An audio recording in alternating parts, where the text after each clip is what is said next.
rwari rufite n'u Burundi n'umutekano n'ubuhahirane n'ubucuti bwari butangiye kumera neza, none abisubije rudubi kubera ba bandi bamwegereye ba FDLR bamubwira bati icyo dushaka ni uko mutagomba kumvikana n'u Rwanda. Icyo ni kimwe. Yego. Ikindi kiyongereyeho norangiza mbaza ibibazo bibiri perezida wanje Evariste Ndayishimiye. Bishoboka gute ko Red Tabara yofasha M23 kugwana hanyuma bagaruka abasirikare bafashwe b'igihugu akavuga ko aba Red Tabara bafashwe na M23? Nikora kemura abarundi aterega namwe ni mukenyere mufashe M23 uko je ndi kuyigwanya kandi ndazi icyo ndiko ndakora. None asanga atabwira abantu b'ibigugu tutumva ntitubone aho niyamaze kutubwira. Ibindi kosa yagombye gufuka ikosa ry'uko FDLR iba mu Burundi, irya mu Burundi, ironka byose, ikaba yicaye mu Burundi, mugabo atamuhari wicaye mu Rwanda urwanya Burundi. Ubu uyu munsi abaturage bafite ikibazo cy'amakara, essence, isukari, amazi. Ubuzima bw'ibanze mu Burundi buri freezed. Mugabo ntitwari tuzi yuko ari uburyo CNDD-FDD yadufashemo kugira ngo ishobore kumara abantu bitwa urwaruka rw'abatutsi bose ba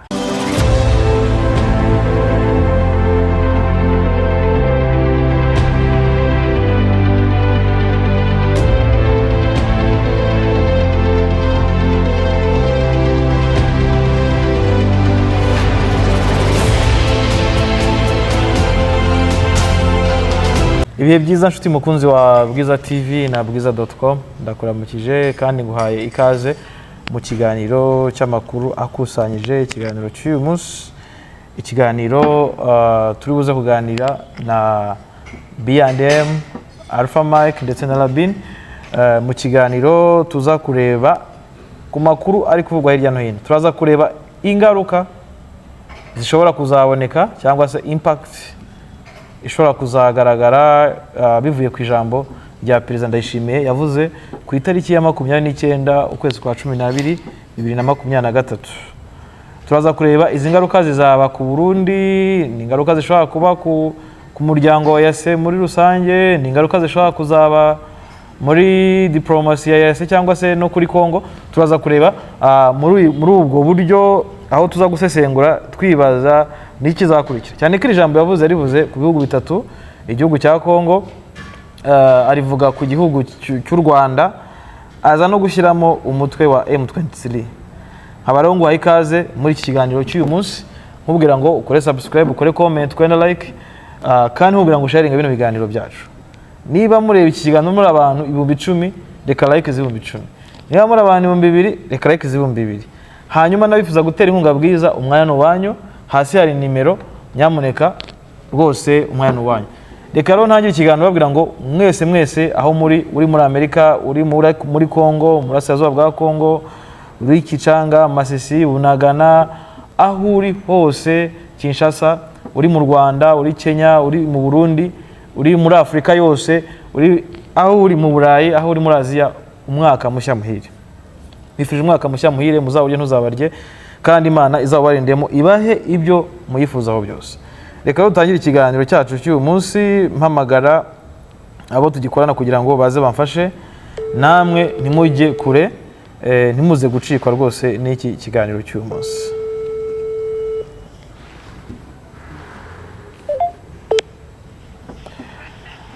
Yes, ndabakiriye Alpha Mike, Labin ndetse na Bosco. Ndabakiriye. Ijwi rya yego Labin.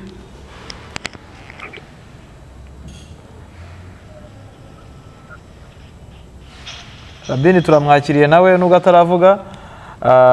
Turabura umunsi umwe.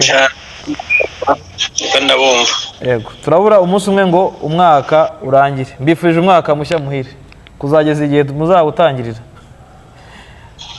Asante sana. Uyu munsi yego uyu munsi turaganira ku ijambo ry'umukuru w'igihugu cy'u Burundi, turebe mu rwego rwa diplomasi mu karere, turebe ku rwego rw'umutekano turareba ibintu byinshi cyane.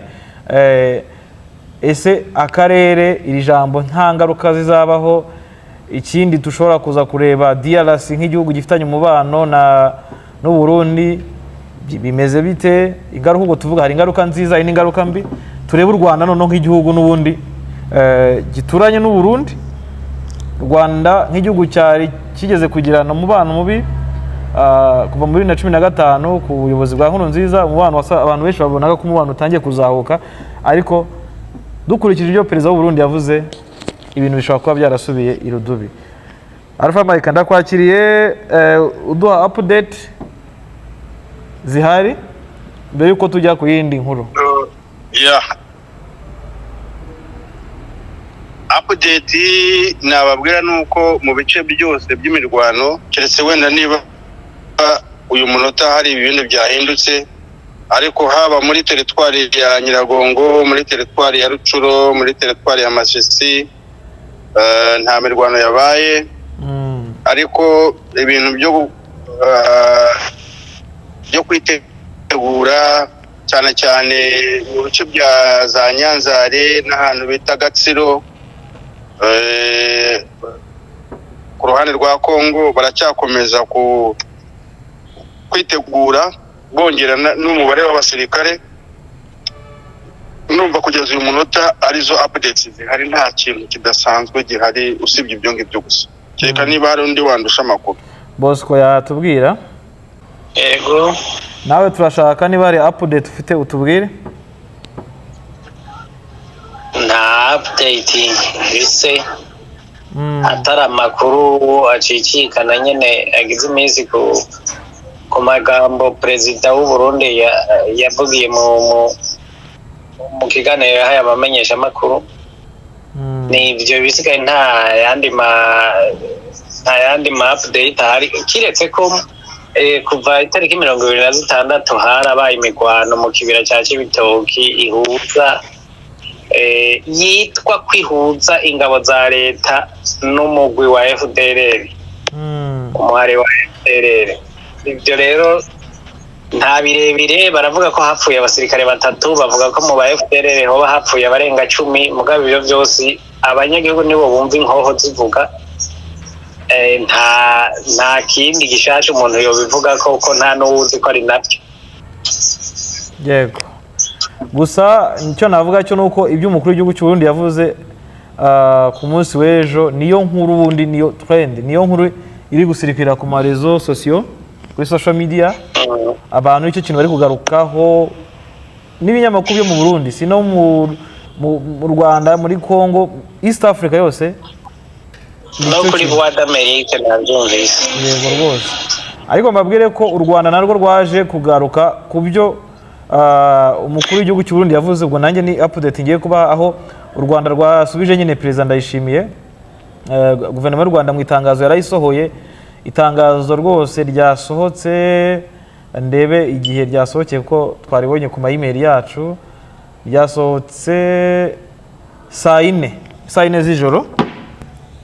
Ni itangazo yavugaga comment yavuga ku byo perezida w'u Burundi yavuze ko u Rwanda ngo rugaburira kandi rugaha icumbi umutwe wa Red Tabara.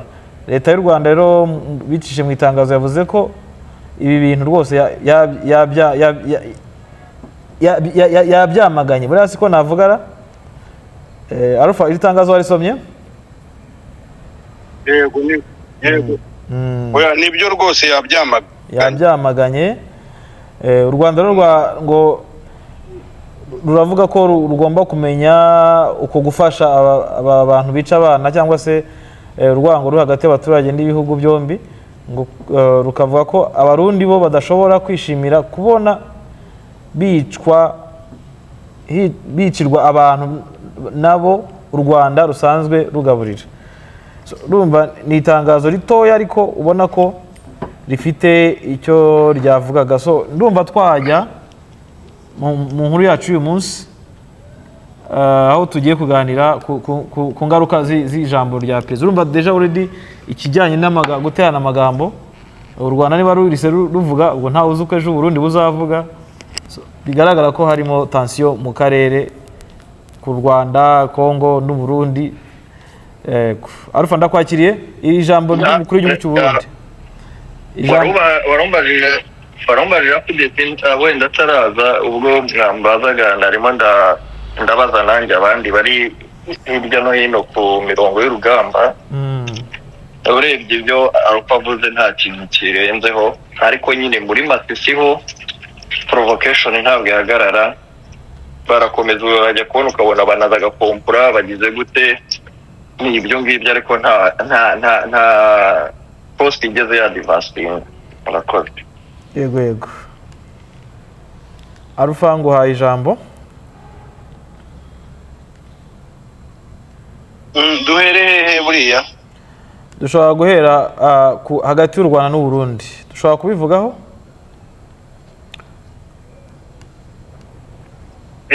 Yego. Ikintu nabivugaho kuko urumva topic ihari ni ijambo rya President Ndayishimiye ryateje abantu kuvuga ibintu byinshi. Yego. Ariko abantu bose babivuga ntabwo barimo kugaruka kuri histoire y'u Burundi. U Burundi bwaranzwe na za kudeta imyaka myinshi ishoboka. Yego. Bivuze ko ikibazo kiri hagati y'u Rwanda n'u Burundi ntago gishingiye kuri Leta Itabara.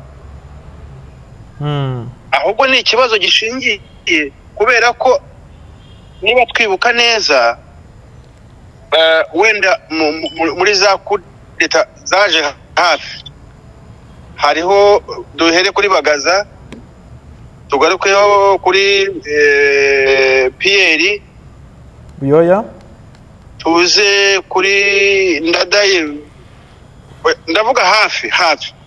Reka nguhe aka inyandiko igufasha inbox kuri telefone yawe iriho ibyo bintu. Yego. Ubundi kudeta yabaye ya mbere yabaye 66 1936.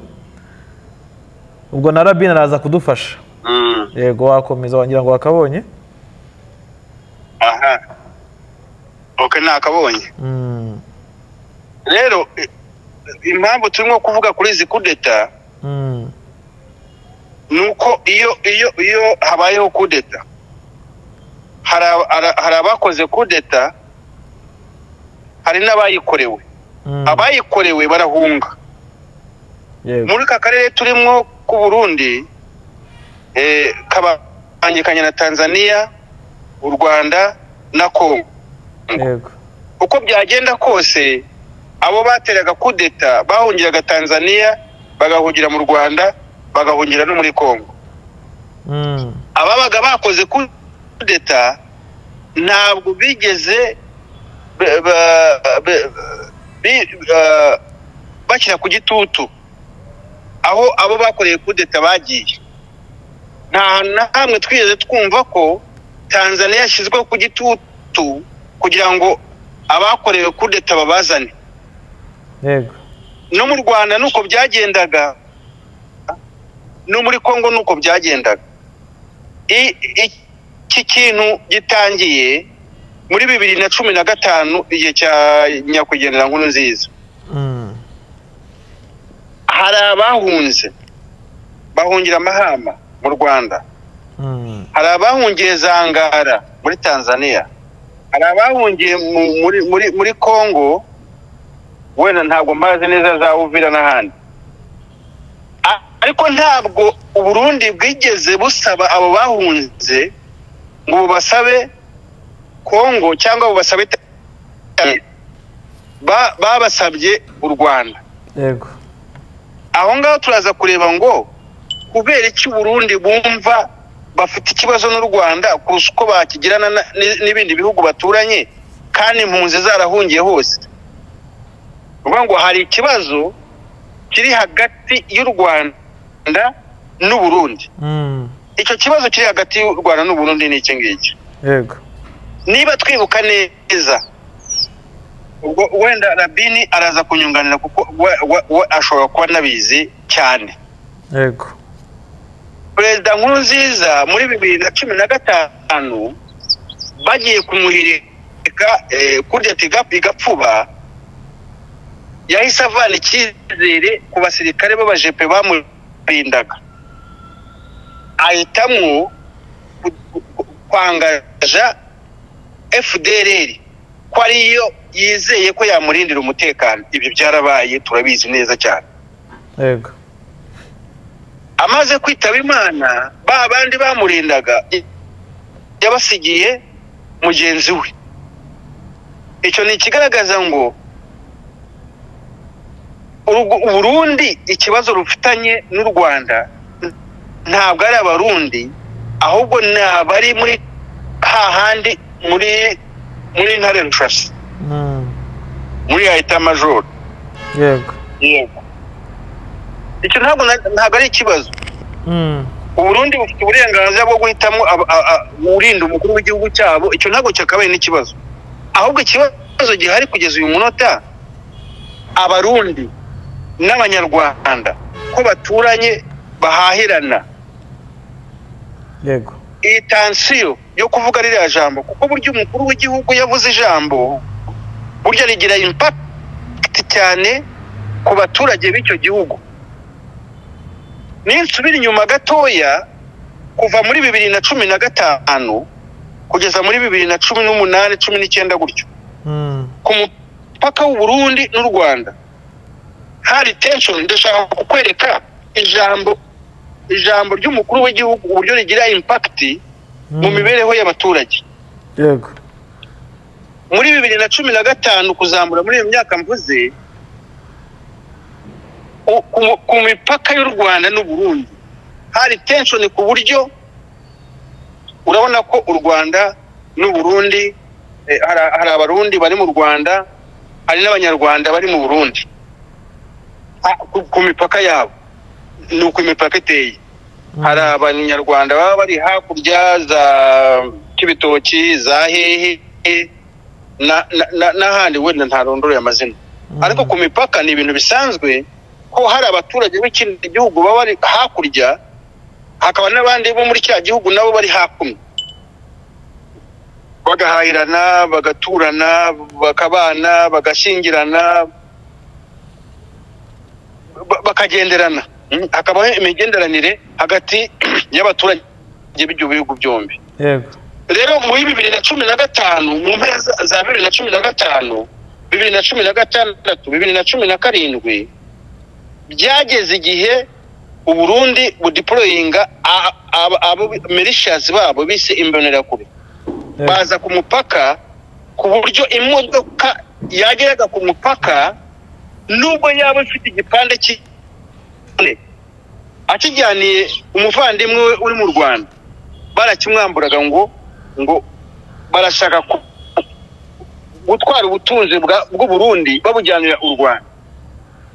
Iyo tugiye kureba muri statistics, ese u Burundi bwaba bukize kurusha u Rwanda, ku buryo u Rwanda rukeneye isabune iva mu Burundi, rukeneye isukari iva mu Burundi, ariko kubera ya harassment ishingiye ku ijambo rya Nkurunziza bahise babishyira mu bikorwa ku buryo habaye harassment ku mupaka.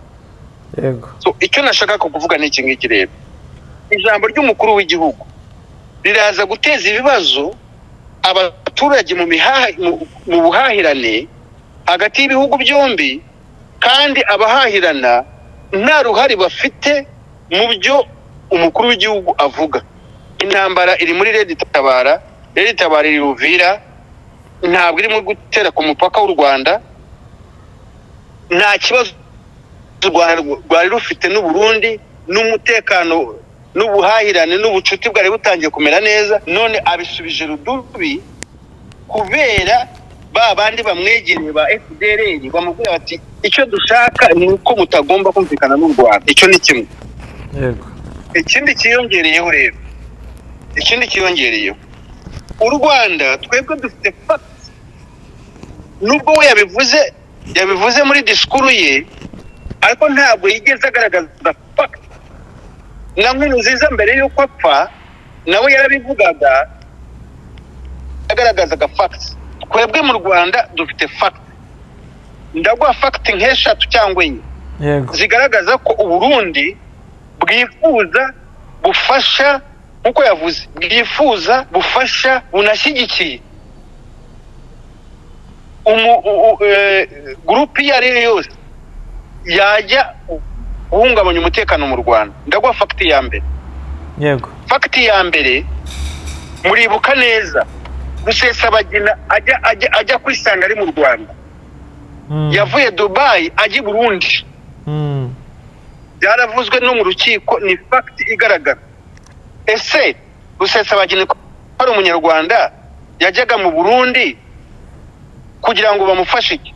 Bamufashe kuorganizinga kugira ngo ahungabanye umutekano w'u Rwanda. Iyo ni fact ya mbere. Iri open rwose, nta n'umuntu ushobora beyond doubt. Iyo ni ya mbere. Iya kabiri, uwitwa Major Habib wagiye muri RNC muri Congo,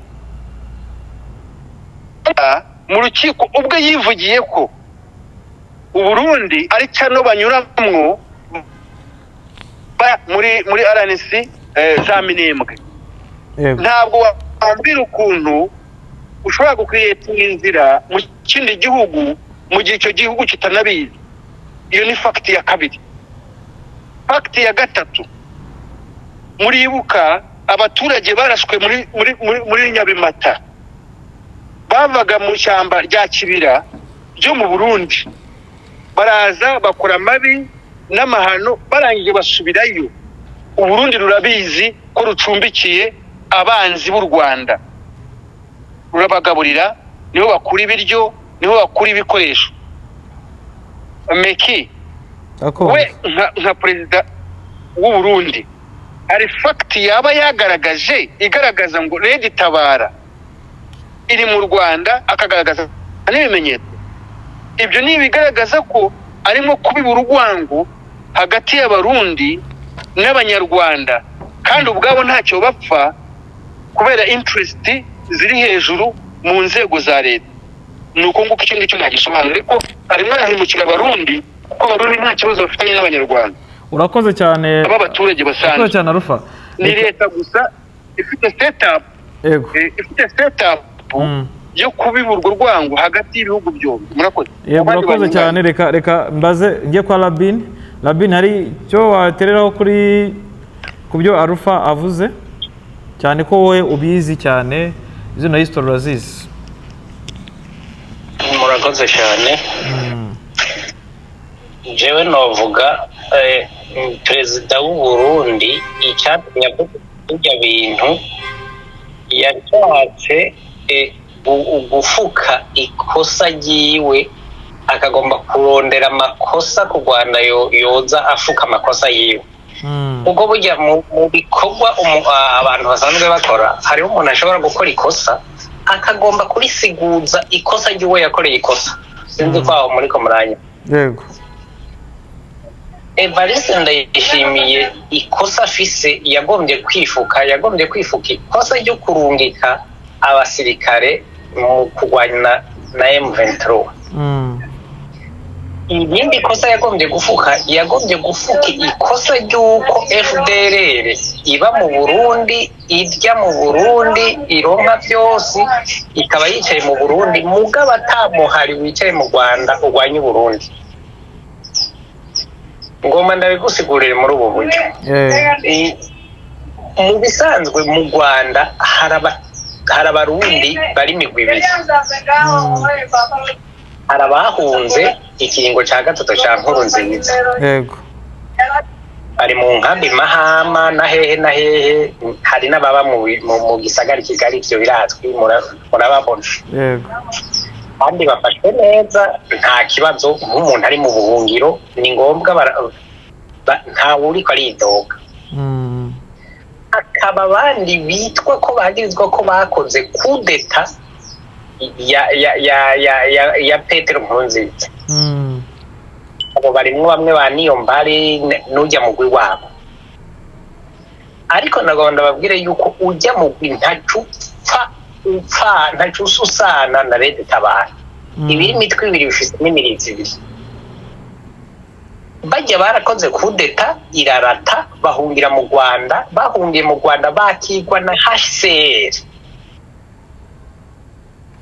Murazi yuko HCR nta gihugu ifise ishiramwe abantu yakiriye ihaye ubuhungiro, ibashira mu bihugu biba ari bituranye by'igihugu baje bahungamo. Ubu rero nimba Evariste Ndayishimiye avuga yuko u Rwanda ruhaye indaro abansi, agomba kuvuga abantu bitwa ko bategurwa gukubita kudeta, nasabe HCR ibahereza abo bantu kuko bari mu minwe ya HCR. Umunsi HCR izobatanga ntabwo u Rwanda ruzobafata kuko ntaco rubafashe ko nta n'inyungu ruriko rurabakura ko kiretse ukuza kuzuza igihugu cyabo. Hakaba abantu bitwa bo muri Red Tabara, kera Red Tabara ikijaho yari igiwemwo n'ugwaruka rwari rwagize imyiyerekano yo kwiyamiriza ikiringo cya gatatu cya Nkurunziza. Bababajwe n'uko Petero Nkurunziza agiyeho ku kiringo cya gatatu bidakurikije amategeko, kandi na sentare y'akarere ka East African Community ubwo rubanza yararuciye, murabizi. Yego.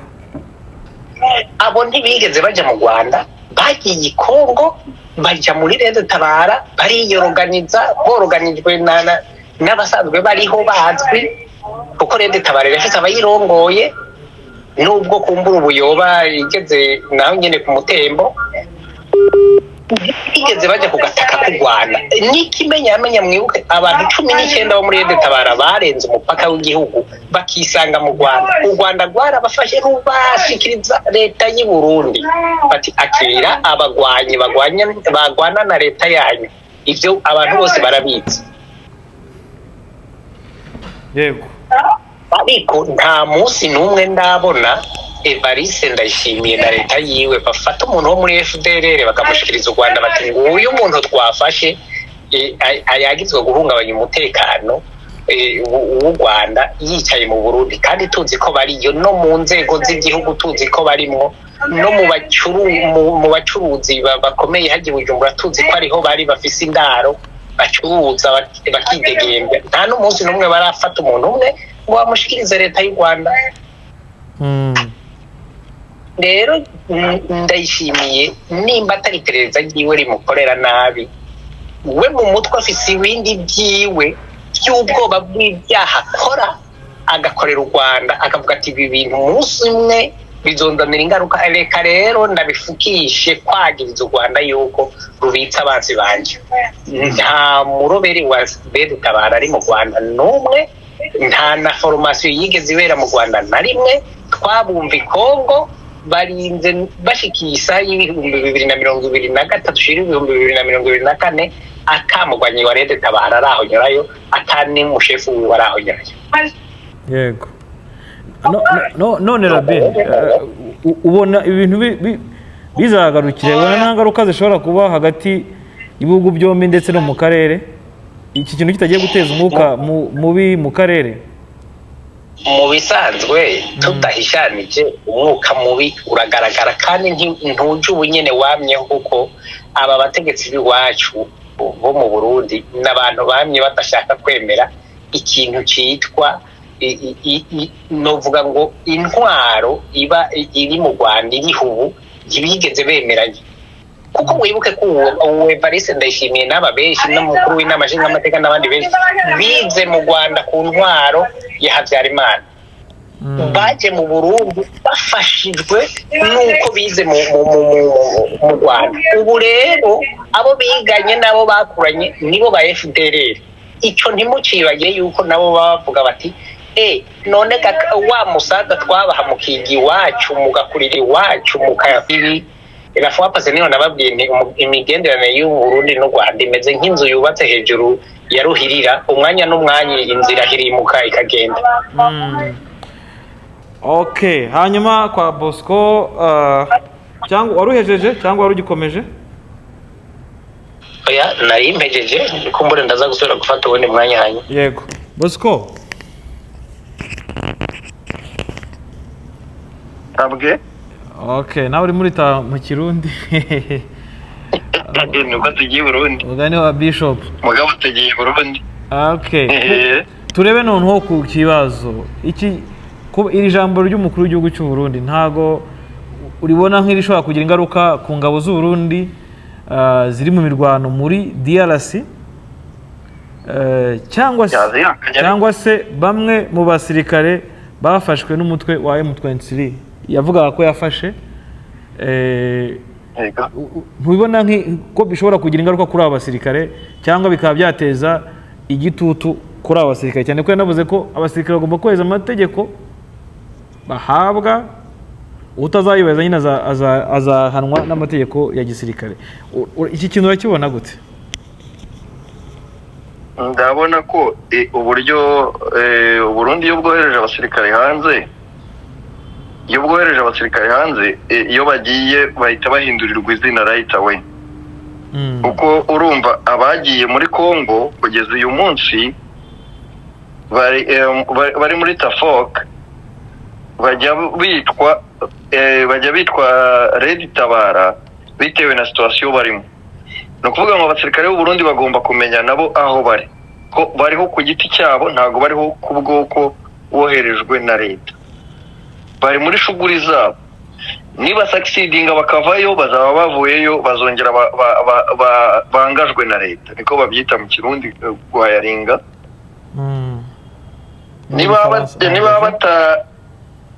niba badashoboye kuvayo bazaba ari Red Tabara. Bo nshaka gukosora akantu kamwe ku babanje kuvuga, bakomeje kujya bavuga bakavuga bati Red Tabara Uvira he, nibyo ahubwo abarundi sinzi n'uburyo umukino bagiye gukina bawukina bazi ko bagiye kubyitirira igihugu cy'u Rwanda. Sinzi niba igihugu cy'u Rwanda nijoro bagituruna kikegezayo Kongo kikaza kikajya kuri Tanganyika, ntabwo ibyo mbizi.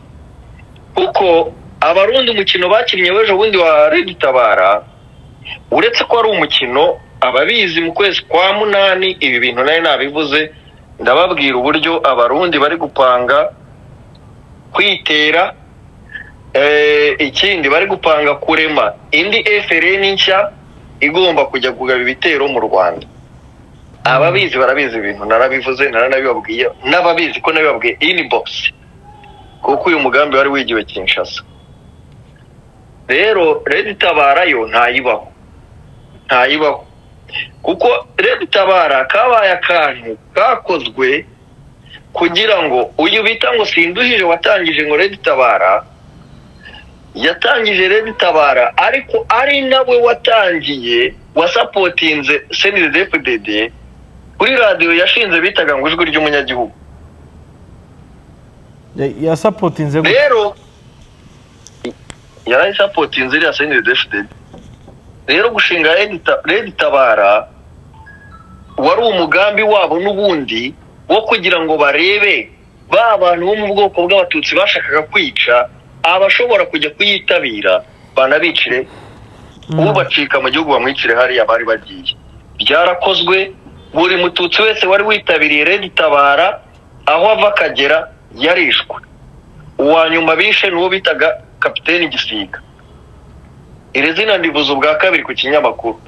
Izina ry'uwo bitaga Kapiteni Gisiga niwe muntu bishe bwa nyuma mu batutsi bishwe n'iyo Red Tabara. Red Tabara ni nka actor wo muri theatre y'abarundi bakinisha mu rwego rwo kugira ngo ba confusing abaturage cyangwa se babahindura ibitekerezo. n'urwitwazo rukoreshwa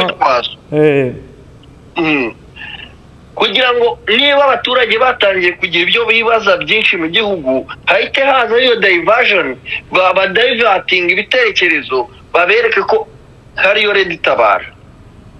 Ubu uyu munsi abaturage bafite ikibazo cy'amakara, essence, isukari, amazi. Ubuzima bw'ibanze mu Burundi buri freezed.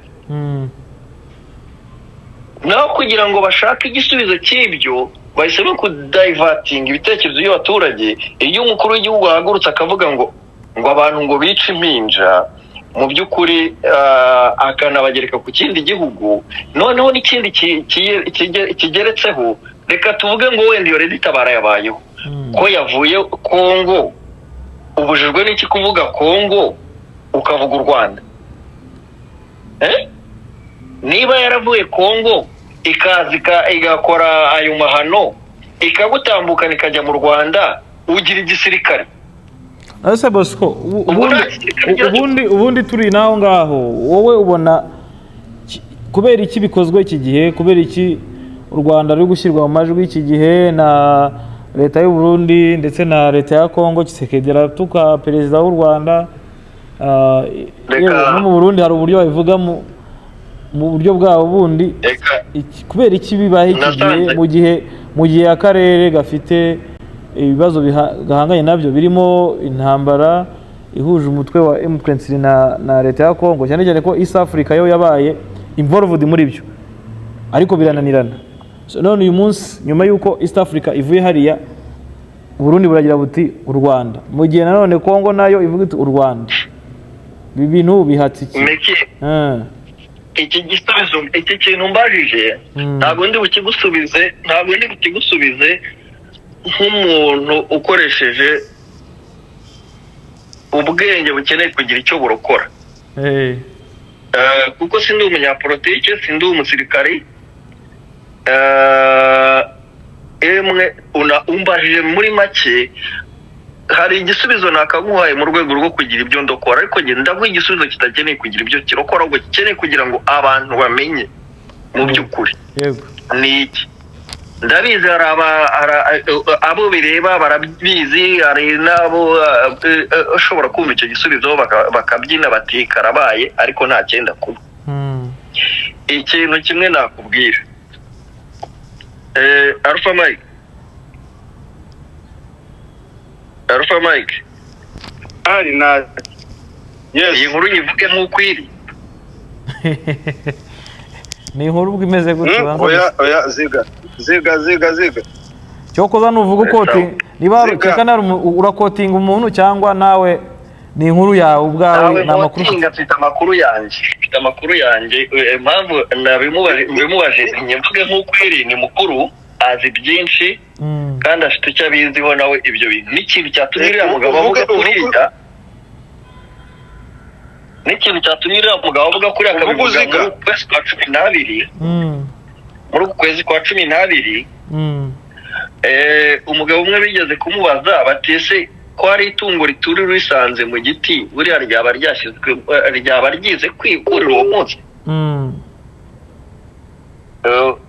Arababwira ati oya, ati burya ntuhita ureba uburyo ryuriyemo, ahubwo ureba hafi aho ngaho hari uwarishyize mu giti.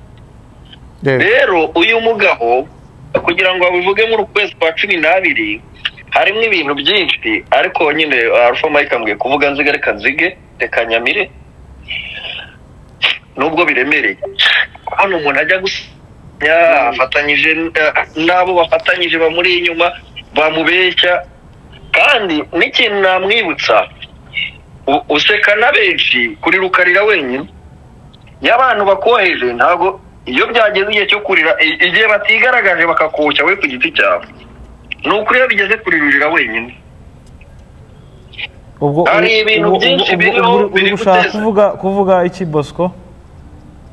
Ndavuga perezida w'u Burundi kugira ngo iyi nkuru ayizane muri uku kwezi, azavuga ngo abanyarwanda ngo bagaburira abantu ngo bice impinja, kuko inyoya ni impinja, mu Kirundi inyoya ni impinja. Kuvuga ngo u Rwanda ngo rugaburira abantu bica impinja, ubundi yakabanje agatukura umugogo uri mu jisho rye, yakabanje akareba mu jisho rye akavuga ati ese ubu wakitokora. Noneho yarangiza gukura umugogo mu jisho rye akareba no mu y'abandi niba nta bitotsi birimo, kuko izo mpinja Nyabimata hari impinja abana birirwa barira, baciwe amaguru n'abarwanyi bohereje muri Nyungwe, bagatega bisi.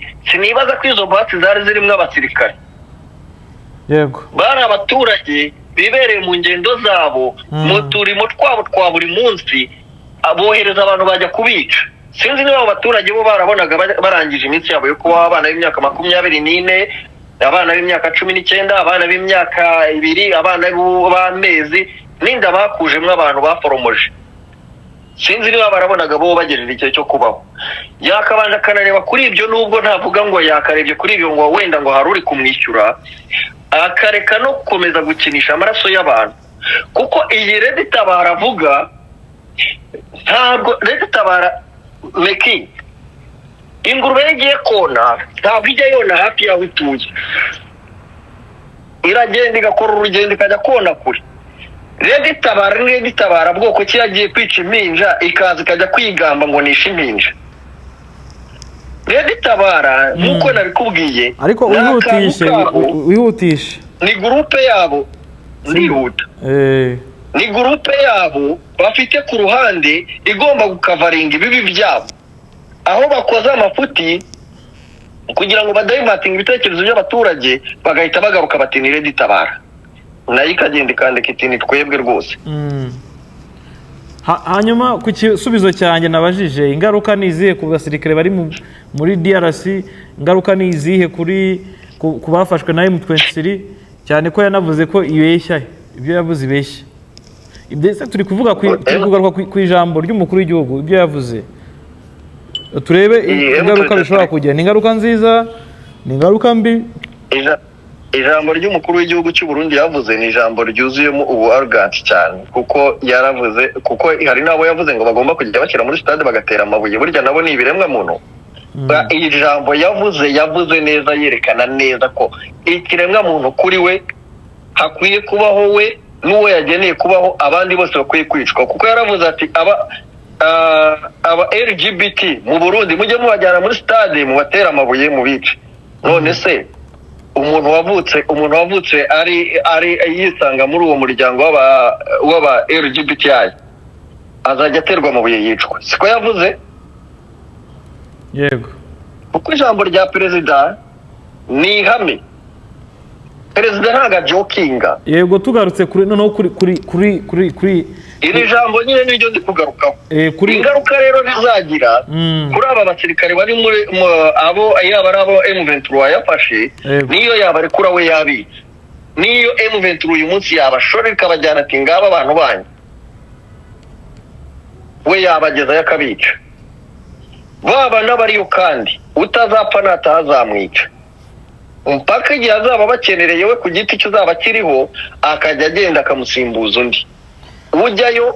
Kandi yanabishyizeho, yarabivuze. Ariko bagiye mu kazi k'igihugu, kandi bagiye kubw'amasezerano igihugu gifitanye na DRC. Iyo ugiye kuvayo, iyo ugiye kuva mu Burundi, kuko uba washobora kubikwepa, byitwa amasezerano n'akazi.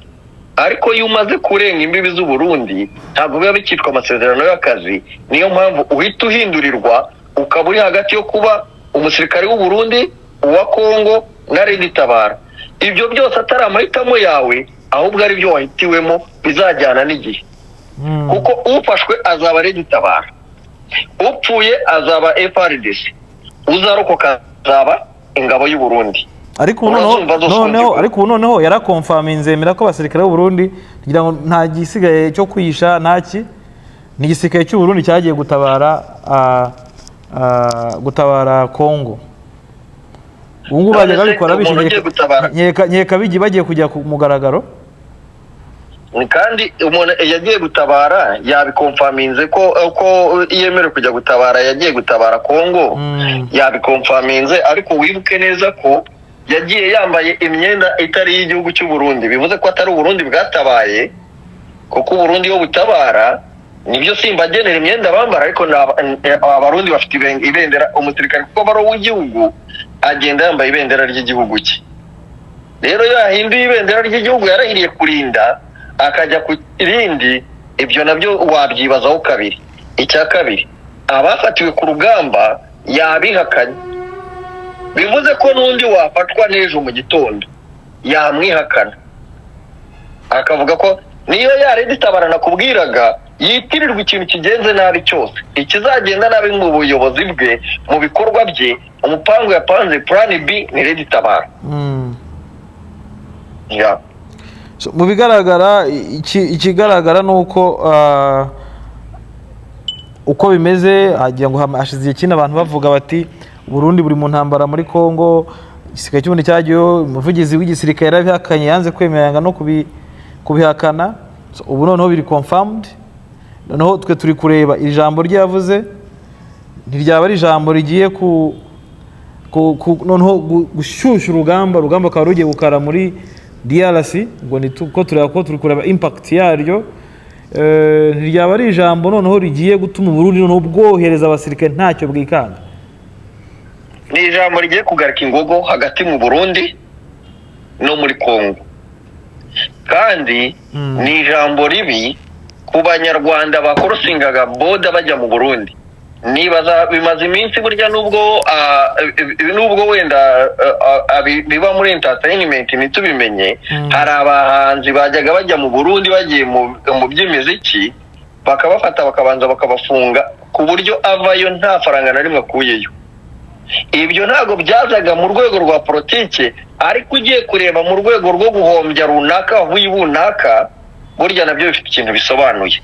Rero iri jambo rye rigiye kujya, umuntu uzajya ajya mu Burundi agiye nabi, mbese agiye nabi ubwo ndavuga kugenda n'umunsi wawe wageze kukwica rwose, bashaka bakavuga bati uyu nguyu yari umutinganyi niyo mpamvu tumwishe, kuko kwica umutinganyi yarabivuze ko byo byemewe mu Burundi. Ubundi ni nacyo gihugu cya mbere kivuze ko abantu bemerewe kwica abandi kumugaragara. Perezida aravuga ati abantu bemerewe kwica abandi, igikuru nuko uzica umuntu umeze gutya na gutya. Yego, ubundi mbere byari ukwica abatutsi, ariko yongeyeho n'abandi bantu. Yego Bosco, noneho reka nk'umwanya Rabin atubwire ingaruka abona ku bavandimwe n'abacika nkajya mu rupagaso. Yego, ntacyo n'ubundi turi gusoza. Urakoze cyane. Abavandimwe b'Abarundi bari Rabin, ndi kuvuga abavandimwe bawe, kuko harimo abasirikare bava mu Burundi bajya kurwana muri Kongo, hari abavuzwe gufatwa na M23, kandi nawe urabizi ko bishoboka banahari. Hari abari kuzamura urugamba uyu munsi wa none. Ni izihe ngaruka ubona Rabin, haba kuri Fridi bagiyeho ndetse no mu gihugu cy'u Burundi imbere? Ubwa mbere nagomba mu ntunge gatoye kubera amarezo yaciye acika. Hari ikintu Bosco yariko aravuga mwameze nk'uko umengo ntabumvishije neza ingene Sinduhije yashinze Red Tabara mugabo ari uwo muri leta. We yabuze avuga ko bisanzwe. Okay, ugiye kubisigura neza nta kibazo. Ego, ngomba kumwunganira mu majambo ahinnye. Mu bisanzwe nagomba ndababwire burya niwe muntu wa mbere yatanguye gushira mikro CNDD-FDD iri kwiragwana mu ishyamba, atabandi bantu bose barayishira mikro babita ngo n'abateroriste. Ikigira kabiri, iradiyo yiwe yashinze RPA niyo yatanguye kuvugirwa ko n'umuhari CNDD-FDD igihe wari uri mu ishyamba Rwanda. Yego. Hanyuma nagomba ndababwire ko muri politike iyo ufise ubwoba bwa opposition, hariho ukuntu ushobora gushinga umuntu wawe ukamwita uwo muri opposition kugira ngo aze akore nk'uwo muri opposition, mugabo agufashe kumara abantu bocitsa bo muri opposition iza kukugwanya. Nico Sinduhije rero yakoze, yashinze umugambwe MSD, ugwaruka gwari ruruhijwe na CNDD-FDD bawirukamwo bose, biraruha birashika n'ahashinga umuhari Red Tabara bawirukamwo bose. Mugabo ntitwari tuzi yuko ari uburyo CNDD-FDD yadufashemwo kugira ngo ishobore kumara abantu bitwa ugwaruka rw'abatutsi bose n'undi wese yari contre le pouvoir ya CNDD-FDD. Twagiye kubibona ubu ari uko ashitse muri Red Tabara agaca ahera ko umuntu wese yumva batavuga rumwe amubuza gutaha, amubuza kuzovugana na CNDD-FDD, bose arabikura arabica. Nico gituma ubona Red Tabara Bosco yakubwira ati ntikibaho, nuko byagenze mugenzi. ubwo muri rusange icyo bita Red Tabara ntago ni ikintu cyashinzwe na leta cyangwa se kiri inyuma leta iri inyuma yacyo wenda kuyabona ubu byaragaragaye kwikorana na leta kuko leta iragenda ikitera hanyuma igategeka Red Tabara ngo tangaze vyabaye urumva ko bakorana. Yego bakoze cyane wakomeza kuri cya kibazo. Wari kumbaza uti ingaruka rero z'uko perezida yihakanye abasirikare bari ku rugamba muri Kongo bafashwe na M23 cyangwa se ingaruka z'abari mu rugamba, ingaruka zishobora kuza ku bari mu rugamba, cyane ko ikindi ko binagaragara ko kuba bivuze ko urugamba rugiye gukomera kandi bizaba biri official, biri officiel. Nako mvuga ni ingaruka ziri ku basirikare. Urumva se uje amaze kubihakana, igisigaye nuko bonyine aribo bifatira umurongo bakavuga bati iyi ntambara ntituyijamwe cyangwa turayijamwe, ariko niba banka kuyijamwe naho ibihano birabarindiriye indani mu gihugu. Urumva rero ingorane ziri ku gisirikare cy'u Burundi kandi zikomeye. Hanyuma ibyo bavuga ngo abasirikare banditse amabaruwa bavuga ko sinzi ukuntu nabyumvishe kuri Voice of Kivu baravyerekanye cyo n'abasirikare babiri banditse itangazo basigaho n'uburangamuntu bwabo bavuga bati perezida aratwihakanye, abasirikare muri ku rugambi no muri Nord Kivu mwicare muzi ko perezida twihakanye mumenye icyo gukora. Ijambo rimwe ubwo bakora iki ubwo Rabin? None ga mushinga ntahe mbaye abarundi biwacu kera kuzima bw'igihugu twabuziga mu minwe y'igisirikare abari twe tugaruka kubazwa ico abasirikare bari bukore. Oya nawe abasirikare mu gihe vyansi igihugu vyanse umusirikare niwe abwirwa gufata ingingo ya mbere kugira ngo ibintu bisubire ku murongo, kuko niwe afise umuheto mu minwe. Rabi bigize imisi biba muri za Mali, za Burkina Faso, za s'abasirikare. None ubu ko bihereye ku gisirikare cy'u Burundi nibareke kudukiza twebwe nk'abarundi bikize bo nyene. Nibikize twebwe batureke kuko twari tubaziga ko rukiza nabwo mbona ruko nabo nyene bibananira kwikiza nibikiza. Hanyuma izindi ngaruka ziri ku karere nako mwibuke ko iyi ntambara twamye tuvuga yuko izokwira akarere.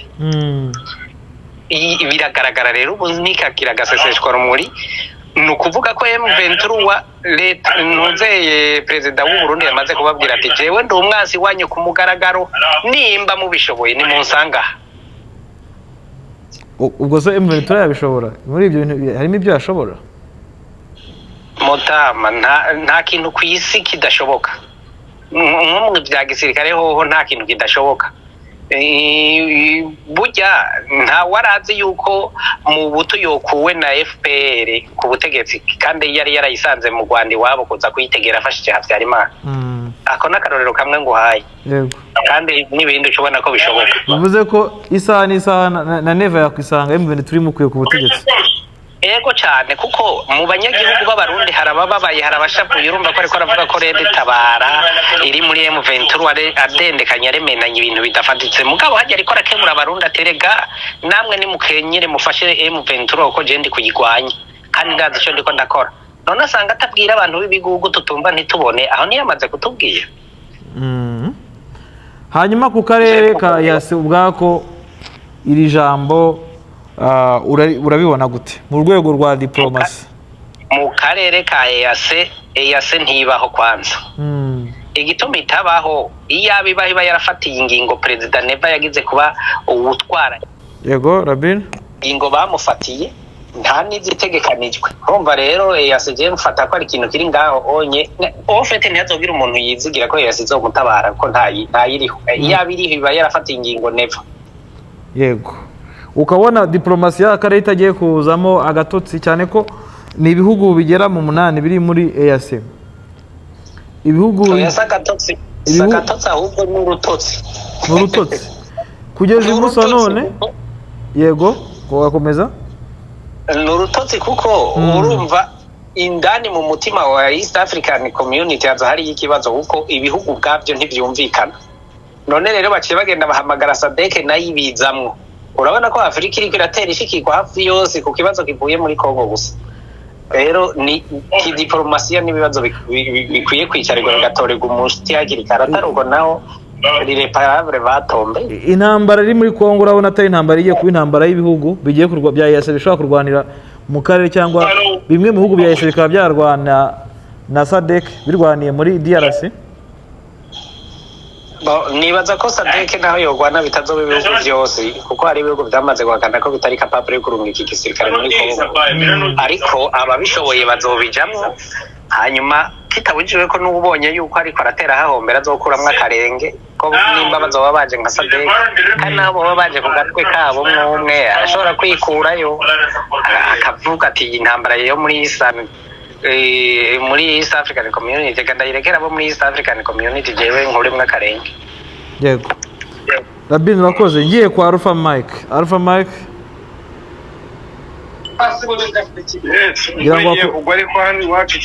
wakurikiye ibyo twumva turi kuvuga turebe kuri diplomasi y'akarere.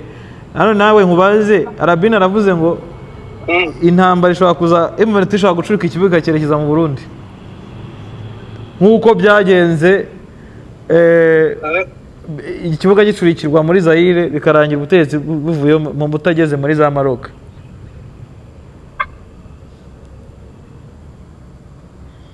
Nawe niko byumva? Ndabanza nunganireho gatoya Rabini. Ndabanza nunganireho Rabini gatoya. Hari ibintu yewe natekereje arimo kuvuga. Buriya perezida w'igihugu niwe uri commander in chief armed forces w'ingabo zose. Yego. Iyo ari umusirikare we umwe ugize ikibazo kiba ari icye kandi niwe ugomba gufata icyemezo cyo kugikemura. Ndaza kuguha urugero rutoya cyane. Uribuka ko ari abasirikare bacu bari Cyanzarwe FDLR yashimuse kuri Ciro, urabyibuka? Yego. U Rwanda rwakoze ibishoboka byose kugira ngo abasirikare babo bagaruke. Ibyabaye? Yego byarabaye baragarutse niko numvishe. Aha. Icyo ni ikigaragaza ikifu urukundo afitiye abasirikare be. Nta ugomba guhohoterwa uko byagenda kose atene cost abasirikare be nta ugomba kubahohotera. Ibyo byarabaye. Icyo ni icyambere. Ikindi cya kabiri, niba Neva ubwe perezida w'u Burundi yiyemerera ko yohereje abasirikare muri Kongo kujya gutabara Kongo kuko bafitanye amasezerano yo gutabarana, haba hari ibintu bitatu bigomba kubaho mu ntambara. Hari ugupfa, hari gukomereka, hari no gufatwa. Yego. Iyo umusirikare afashwe igihugu cye nicyo kigomba gufata iya mbere kujya kumurokora kuko kiramukunda. Muri ya disikuru ya Ndayishimiye yagaragaje ko nta rukundo afitiye abasirikare be. Yarabatanze ngo mugende mutabare, ibizababaho ni ibi ngibi. Uzapfa ubwo azaba apfiriye ku rugamba, uzakomereka bagashobora kumukurayo bakamuvuza, ariko uzafatwa ko tuzamwihakana, tumushyiraho cyuko ari Lady Tabara. SMPK. Yes. Nk'umusirikare uri hariya ku rugamba uzi ko ibyo bintu bitatu bimutegereje, akumva commander in chief we avuze gutyo. Kandi iyo umusirikare afashwe ku rugamba ntabwo yicwa, ashyirwa ahantu agakurikiranwa. Yego. None umusirikare w'u Burundi wagiye kurwana afashwa na M23, umukuru w'igihugu amubatiza izina ry'uko ari Lady Tabara. Yego. Abandi basigaye bakiri mu mirwano batarafatwa cyangwa batarapfa, ubumva bagira confidence yo kumva ko bashyigikiwe inyuma n'uwabohereje. Ni ukuvuga ngo ririya jambo rye ryahise bituma abasirikare b'u Burundi baruzinga confidence bavuga ati n'ubundi turarwanira nibifatwa turaza kwitwa Red Tabara kandi turi abarundi. Ni ukuvuga ngo yakriyetinze kurutinga kw'abasirikare bari ku rugamba. Nicyo nunganira Garabin. Okay. Warumbajije impact kuri diplomacy iki kibazo kuri East African Community cyangwa se ku bihugu biri muri uyu muryango mu rwego rwa diplomacy. No kuba ikibuga no kuba ikibuga kidashobora kwicurikira epfiyongo yo mu Burundi kivuye muri DRC.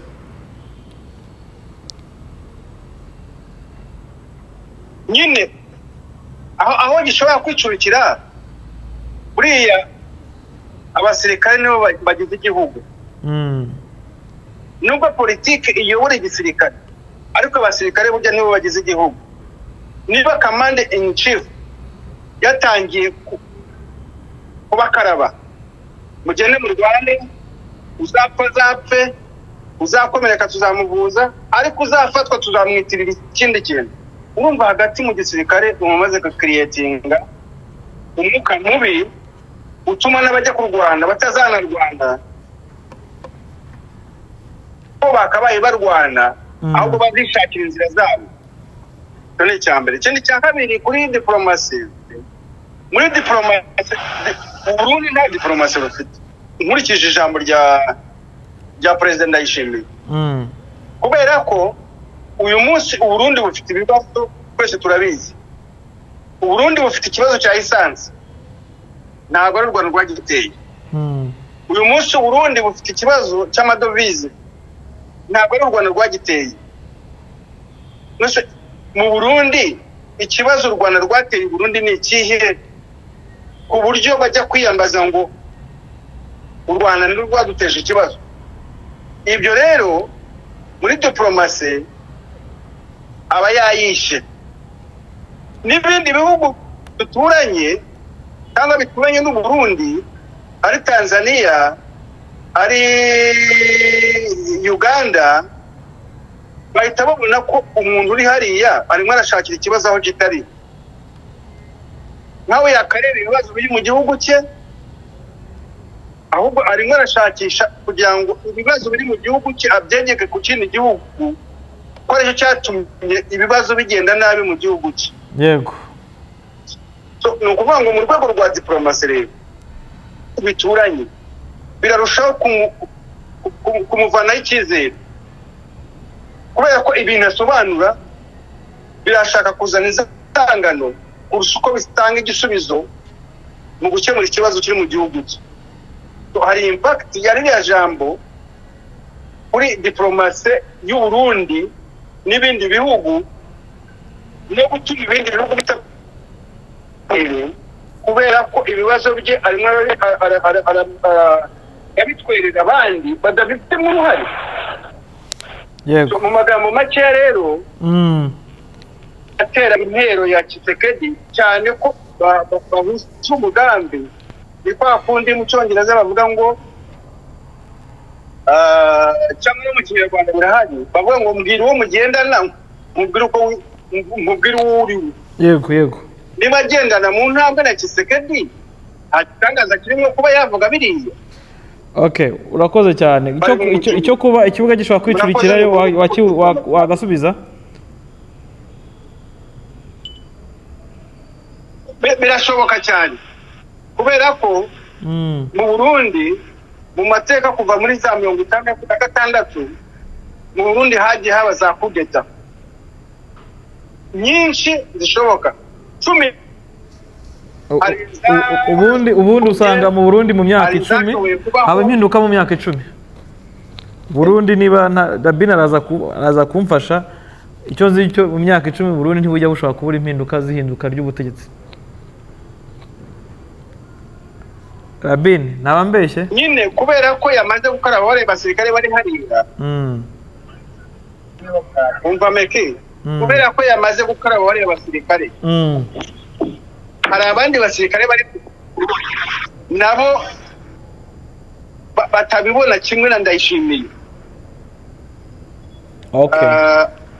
Uko byagenda kose ntabwo byabashimishije n'abasirikare bari hariya nabo barumva badafite umutekano kuko umuyobozi wabo yabakarabye. Okay, urakoze cyane. Burundi rero gishobora gucurama. Okay, urakoze cyane. Hanyuma Rabin niwe narimbajije, hanyuma tugusorezaho. jewe numva icyo nosorezaho nimba tugiye kurangiza petetere norangiza mbaza ibibazo bibiri perezida wanje Evariste Ndayishimiye.